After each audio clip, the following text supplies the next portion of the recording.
Hello everybody and welcome back to Lucky by Nature. On this video I'm going to show you how to run through the ice cave with your mana garmer.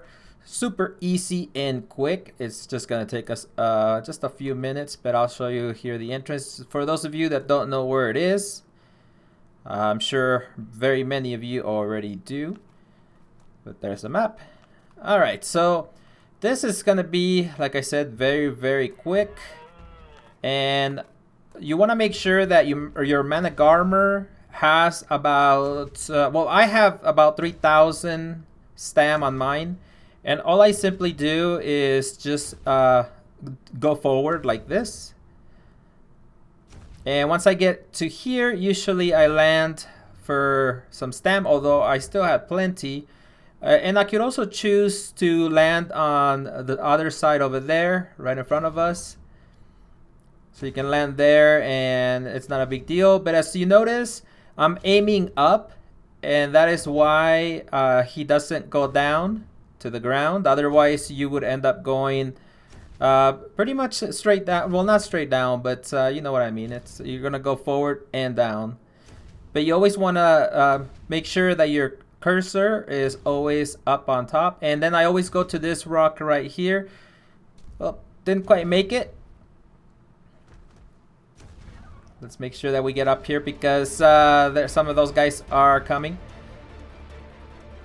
So the very best thing to do is to go to the right side where I had showed you earlier. I kind of wasted some stam trying to get out of those little spikies.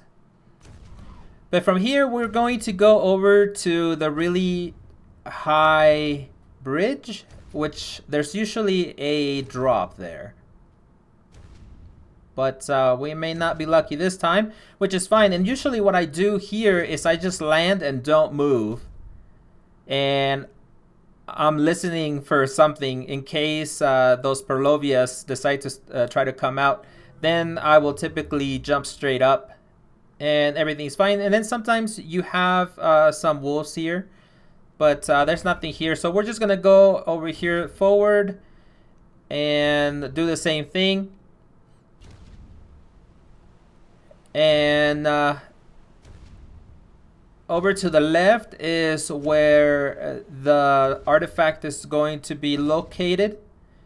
So we're going to go up and over. You see these bones here. And I typically always land here. I mean, I got everything pretty much figured out just because, I mean, I've been doing this a few times. But if you have less stam, of course, you're going to have to pick other places to land. And then if you have more, then, of course, you know, you can do the same once, or you can even make it all the way here. But I found that 3,000 is really good. And I can kill the Titans fairly easy, actually. So I always look around here in the water just to make sure that there's none of those jumping little mini crocodiles. I can't remember what they're called at the moment. And also there's Sarcos that come out around here. So, and you don't want to get caught, especially this far in, because your mana could get messed up. Once we're sure there's nothing around, we go ahead and go in there and get it out as quick as possible. And now we're just gonna go back this way, because we're going to take the shortcut instead of going the long way. And you're going to be there in, I would say, what, 5 minutes? That's all it takes. And usually there's nothing here that will bother you. And that's pretty much it. You're set to go. You put your stuff in there and boom. You end up going to the top and ready to fight that ridiculous Titan that is super hard to tame, but it's super easy to kill. But anyways, I hope this is helpful to you. So until next time, keep surviving. My work saved the human race.